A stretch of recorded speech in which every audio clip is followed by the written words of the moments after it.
Cadastro de tabelas de preço. As tabelas de preço elas servem para, por exemplo, cadastrar itens com preços variados. Então, vamos supor, tabela atacado e varejo, tabela com frete FOB ou frete CIF, ou às vezes delimitar também, né? Colocar menos itens numa determinada tabela e atribuir ela para um determinado vendedor.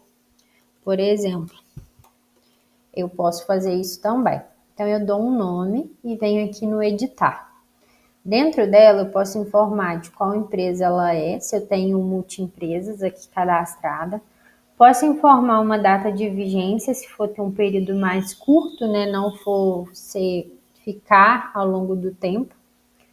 Essa aqui é a questão de quando a gente precisa delimitar a quantidade de itens. Então, quando eu clico aqui, permitir apenas itens da tabela, quando eu estou utilizando, essa tabela só vai ser possível selecionar os itens que estão dentro dessa tabela. O vendedor ou quem está ali fazendo a venda não consegue adicionar itens que vão estar fora da tabela.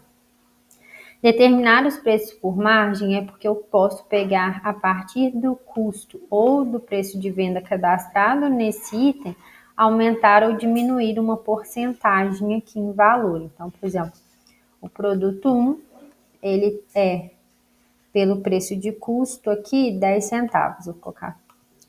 Pelo preço de venda, ele é R$1. Aí eu vou colocar aqui que eu quero 100%, né, de aumento. Então, ele foi para R$2. Ou poderia também clicar aqui e diminuir 100%. Aí ele zerou, porque ele ficou, né, diminuindo. Por exemplo, 10%, vai ser 90%. Tá vendo que ele já altera automaticamente.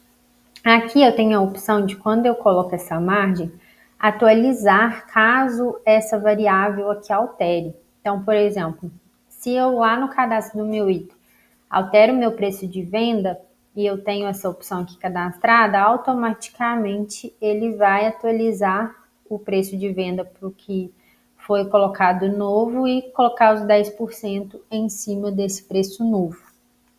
A gente consegue fazer dessa tabela padrão também, a mesma coisa que sempre a gente fala aqui, que aí por padrão vai puxar essa tabela, se não tiver nenhuma variável, né? Às vezes aquele cliente tem uma tabela específica, ou é um vendedor que só tem acesso àquela tabela, se não tiver isso, ele vai puxar essa tabela padrão.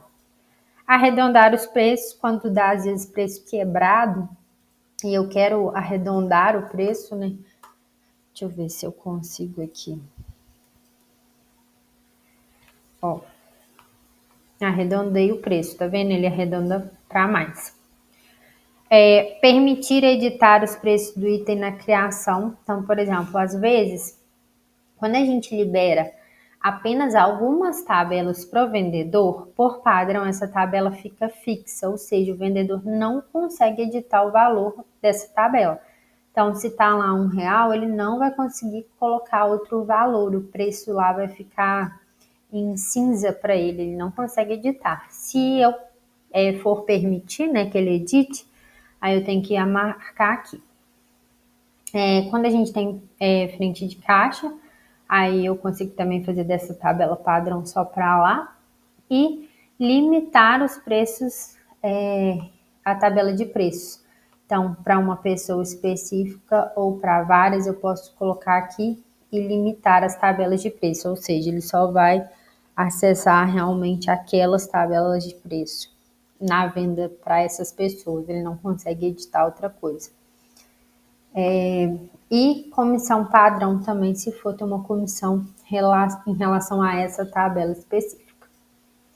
Aqui, quando eu quero adicionar os itens, eu posso adicionar eles em massa para facilitar, ao invés de ficar pesquisando e selecionando, eu adiciono aqui por todos os produtos, por categoria, por tipo ou por tags.